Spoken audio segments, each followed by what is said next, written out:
On July 24, 2025, the technology world held its breath for Intel's latest quarterly report. The numbers that came out were staggering. The company posted a second quarter operating loss of over $3 billion, with a GAAP loss per share of $0.67. For a company that once defined Silicon Valley, a titan whose iconic jingle, Intel Inside, was synonymous with the personal computer revolution, the results were a brutal confirmation of a painful new reality. The market's reaction was swift and unforgiving. Following a similarly bleak outlook delivered with its first quarter results, Intel's stock had already tumbled more than 5% in after-hours trading. This wasn't a temporary dip.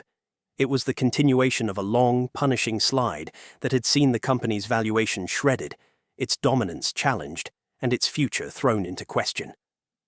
The headlines painted a grim picture: a dying giant, hemorrhaging cash with no end in sight.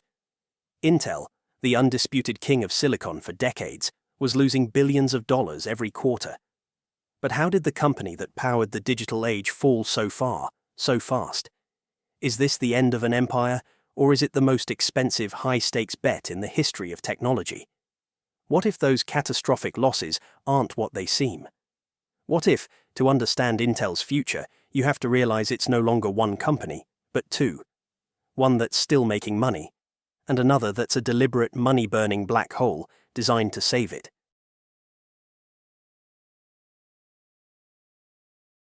To understand the story of Intel in 2025, you have to split its financial reports in two. The company's own segment reporting makes this possible, revealing two fundamentally different businesses operating under one corporate roof. On one side, there's the legacy business, the one we all know. Let's call it Old Intel. On the other, there's the ambitious, cash-incinerating startup. This is New Intel. Old Intel is the business of designing and selling its own branded chips. This is the Intel Products Division, which is composed of two main segments: the Client Computing Group, CCG, responsible for the core processors in your laptop, and the Data Center and AI Group, DCAI, which makes the powerful Xeon chips that run the cloud. And here's the part of the story the headlines miss: this business is still profitable. In the first quarter of 2025, the Client Computing Group brought in $7.6 billion in revenue, generating a healthy operating profit of $2.36 billion. The Data Center and AI Group added another $4.1 billion in revenue and $575 million in profit. Combined, Old Intel was a business that generated nearly $3 billion in profit in a single quarter. This is the company's cash engine, the financial heart that is supposed to keep the entire enterprise running. But that engine is sputtering. The Client Computing Group's revenue was down 8% year-over-year in that same quarter. And while the Data Center Group saw a modest rise, the broader trend is one of decline. Intel's total annual revenue has been falling for years, dropping from over $79 billion in 2021 to just over $54 billion in 2023. Old Intel is a profitable empire, but it's a shrinking one. The cash cow is sick, and it cannot be relied upon to fund the company's future forever. This brings us to the other side of the ledger: New Intel. This is Intel Foundry, the company's high-stakes gamble to become a contract manufacturer for other chip companies. A foundry, in semiconductor terms, is a factory for hire. It doesn't design its own chips. Instead, it builds chips designed by so-called fabless companies, giants like Apple, Nvidia, and Qualcomm, who focus on design and outsource the incredibly complex and expensive manufacturing process. This is the business model perfected and dominated by one company, Taiwan Semiconductor Manufacturing Company, or TSMC. Intel wants a piece of that action. The problem is, building a foundry business from the ground up is one of the most capital-intensive undertakings on the planet. And Intel's financial statements show the cost in brutal detail. In the first quarter of 2025, Intel Foundry posted an operating loss of $2.3 billion. In the second quarter, that loss deepened to over $3 billion. Looking at the full-year picture is even more stark. The foundry lost a staggering $7 billion in 2023, on top of a $5.2 billion loss in 2022. This single division is a financial black hole, swallowing every dollar of profit generated by old Intel, and then burning billions more. The table below lays out the stark reality. It isn't the financial statement of one company. It's the story of two completely different businesses. This data reveals a massive internal subsidy. The nearly $3 billion in quarterly profit from the product divisions is being completely consumed to cover the foundry's losses. This isn't just funding a new venture. It's a complete siphoning of resources from the legacy business to stand up the new one, a high-stakes reallocation that has pushed the entire corporation into the red. But why? Why would a company deliberately operate a division that loses this much money? The answer isn't found in the operating margin, but in the ground itself, in the dirt of Arizona, Ohio, and beyond.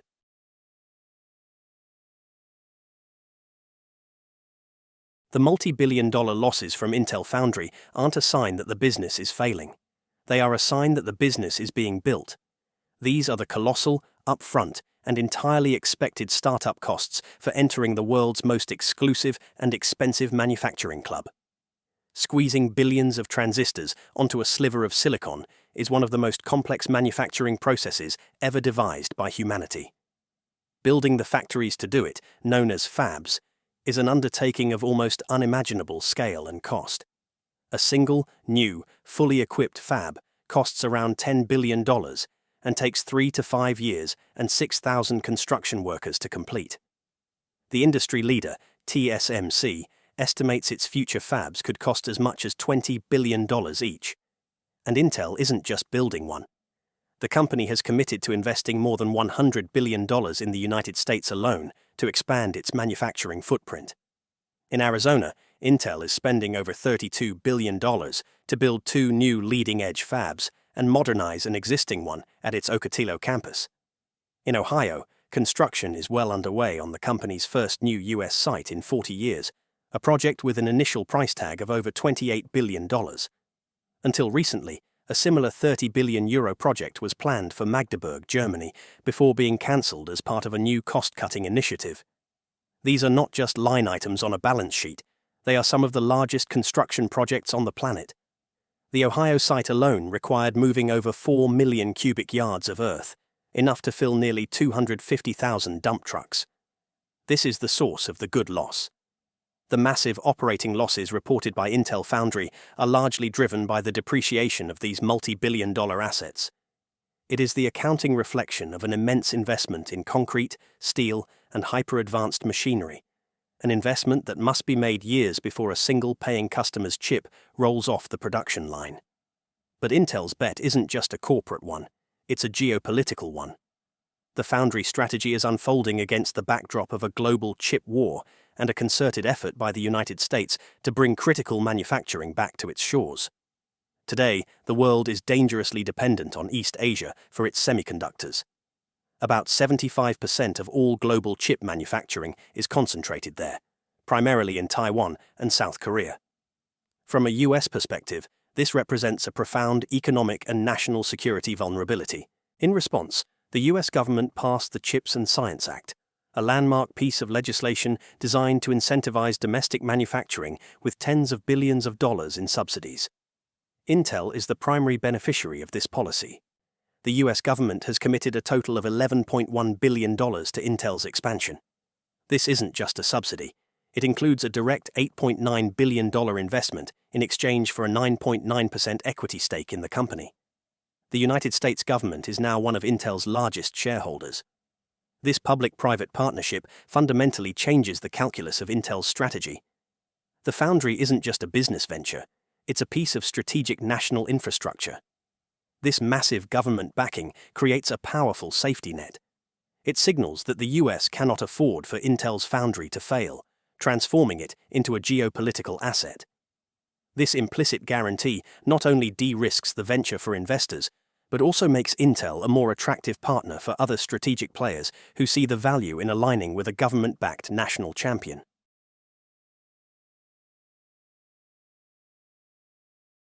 Intel's reinvention is not happening in a vacuum. It is a desperate fight for survival on multiple fronts against powerful and agile competitors who have spent the last decade exploiting Intel's stumbles. The pressure from these rivals is precisely what makes the foundry strategy not just an opportunity, but a necessity. For decades, Intel's primary rival, Advanced Micro Devices, AMD, was a distant second. But in recent years, AMD has mounted one of the most stunning comebacks in corporate history, putting direct pressure on Intel's most profitable businesses. The assault has been most brutal in the data center, the traditional fortress of Intel's high-margin Xeon processors.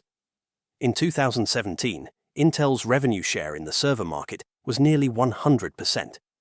By 2025, analysts project it will fall to around 55%, with AMD capturing a massive 36% slice of the pie. The numbers from early 2025 show the trend accelerating. In the first quarter, AMD seized a record 27.2% of the server CPU unit market. In the desktop PC market, AMD's share climbed to 28%, with its Ryzen processors consistently topping bestseller lists at major retailers. This isn't just about bragging rights, it's an existential threat to Intel's entire strategy. The data center business is the core of old Intel's cash engine. Every percentage point of market share lost to AMD is a direct hit to the profits needed to fund the multi-billion-dollar construction of new Intel. While AMD attacks the old empire, Intel's new venture faces an even more formidable monarch, TSMC. The Taiwanese giant is the undisputed king of the foundry business, a manufacturing juggernaut with a capital expenditure plan that rivals Intel's own, budgeting between $28 billion and $32 billion for 2024. But the real battle is fought at the atomic scale. The semiconductor industry is defined by a relentless race to shrink transistors measured in nanometers. For years, Intel was the undisputed leader, but a series of manufacturing missteps allowed TSMC to pull ahead. Now, Intel is attempting a daring leapfrog. The company has staked its future on an accelerated roadmap. It calls 5 nodes in 4 years, culminating in the Intel 18A process node, manufacturing technology at the 1.8 nanometer scale. Intel is betting the entire company that 18A, which is slated for volume production in 2025, will be technologically superior to TSMC's competing 2 nanometer N2 node, thanks to new innovations like backside power delivery, a technology called PowerVia. This is the technological arms race, and for Intel, it's a must-win war to reclaim its crown.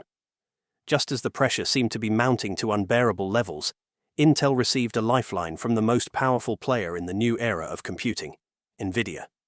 On September 18, 2025, the two companies announced a blockbuster deal. Nvidia, the king of AI chips, would invest $5 billion for an approximately 4% stake in Intel and enter into a deep, strategic product collaboration. It is crucial to understand what this deal is and what it is not. It is a product partnership. Intel will design and manufacture custom x86 CPUs that will be integrated into Nvidia's world-dominating AI platforms. In turn, Intel will integrate Nvidia's RTX GPU chiplets into its own processors for PCS. What it is not, however, is a foundry deal for Nvidia's crown jewels. Nvidia CEO Jensen Huang was explicit that the company's flagship GPUs will continue to be manufactured by TSMC, going out of his way to praise the Taiwanese foundry during the announcement. Despite this, the market saw the deal as a monumental vote of confidence. Intel's stock surged over 20% on the news, its largest single-day percentage gain since 1987. The partnership is a strategic masterstroke for both companies. For Nvidia, it's a low-risk way to attack its main CPU competitor, AMD, by leveraging Intel's x86 architecture. It also aligns Nvidia with the US government's strategic goal of bolstering a domestic chip champion, and it secures a potential second source for manufacturing in the future without committing its most valuable products to Intel's still unproven foundry. For Intel, the deal is a desperately needed injection of credibility. It signals to the world that even the king of AI sees Intel's core, CPU technology, as vital for the future. This helps stabilize old Intel's business while providing a crucial foot in the door to one day win Nvidia's lucrative foundry business, if, and only if, it can execute on its ambitious technology roadmap.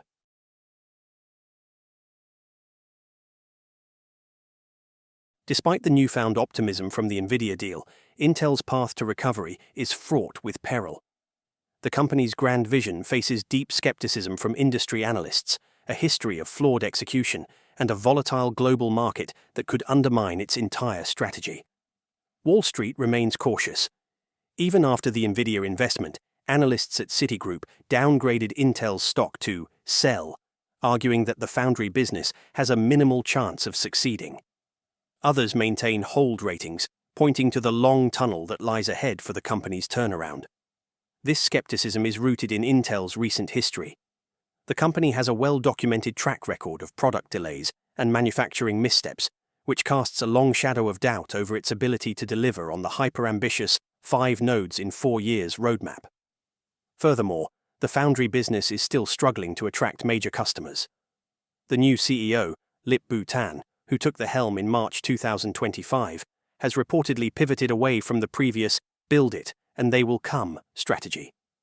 Acknowledging past overinvestment, the new doctrine is to build capacity only for committed customers, a pragmatic but less bullish approach. Intel is building its new fabs at the same time as every other major chipmaker, and government around the world is doing the same. Spurred by geopolitical anxieties and massive subsidies, a global expansion of manufacturing capacity is underway. This has led to a significant macroeconomic risk, a potential semiconductor glut. Some forecasts suggest that the market could be facing an oversupply of chips by 2026, which would cause prices to collapse. This creates a worrying scenario where Intel brings its hugely expensive new fabs online just as the market for their advanced chips becomes saturated. Ironically, while a glut may loom for leading-edge chips, analysts also predict targeted shortages for older, mature node semiconductors. These are the less glamorous but essential chips that power everything from cars to industrial machinery, and there has been a systemic underinvestment in this type of capacity. This raises a critical question. Is Intel investing billions in the right kind of factories for the market of tomorrow? In the face of these challenges, Intel's new leadership has prescribed a strong dose of financial discipline. CEO Lip-Bu Tan has initiated a sweeping overhaul to improve efficiency and cut costs. The company is targeting a reduction in annual operating expenses to $17 billion in 2025 and $16 billion by 2026. Gross capital expenditures for 2025 have also been trimmed from a planned $20 billion down to $18 billion. Achieving these targets requires painful decisions. Intel has announced plans to reduce its global workforce by 15% to 25%. It has also cancelled major capital projects, most notably the planned €30 billion fab complex in Germany.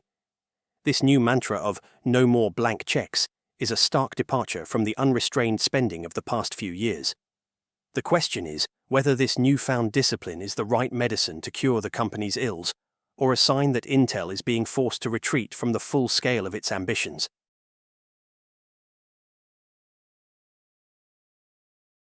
To understand Intel in 2025 is to see a company at war with itself and the world. It is a house divided, with 2 distinct entities fighting 2 very different battles. Old Intel, the profitable but beleaguered product division, is fighting a fierce defensive war to protect its shrinking territory from the relentless advance of AMD. The profits from this war are being entirely conscripted to fund the birth of new Intel, a massively expensive, high-risk, high-reward bet on becoming a world-class chip manufacturer. The multi-billion-dollar losses that dominate the headlines are not a surprise, nor are they a sign of operational failure. They are the calculated, unavoidable, and enormous cost of entry for a strategy that is both existential for the company's long-term survival and of critical importance to the national security of the United States. The path forward is a tightrope walk over a canyon. One misstep could send the entire enterprise plunging into irrelevance. The coming 18 to 24 months will be decisive, and the fate of this Silicon Valley icon will be determined by a few key signposts. First is execution. The single most important milestone is the successful launch of the Intel 18A process node. Hitting its performance and production targets in 2025 would be the ultimate validation of its technological roadmap and could signal a true return to leadership. Second is partnership. The collaboration with Nvidia is a massive credibility boost. but its true value will be realized only if it evolves from a product deal into a genuine foundry relationship. Securing Nvidia as a major manufacturing customer would be the ultimate market validation for Intel Foundry. Finally, there is the customer. The ultimate measure of the foundry's success will be its ability to win contracts from other major fabless chip designers. The names to watch for are Qualcomm, Broadcom, and others who currently rely on TSMC. Their choice of manufacturer will be the final verdict on whether Intel's gamble has paid off. Two distinct futures await. In one, the bet succeeds. The losses of today give way to the profits of tomorrow. Intel is reborn as a dominant force in both chip design and manufacturing, and the United States secures a resilient domestic semiconductor supply chain. In the other, execution falters, the market turns, and the massive investments fail to generate a return. The once mighty Intel becomes a shadow of its former self, a cautionary tale of a bet too big to win. The world is watching to see which fate awaits.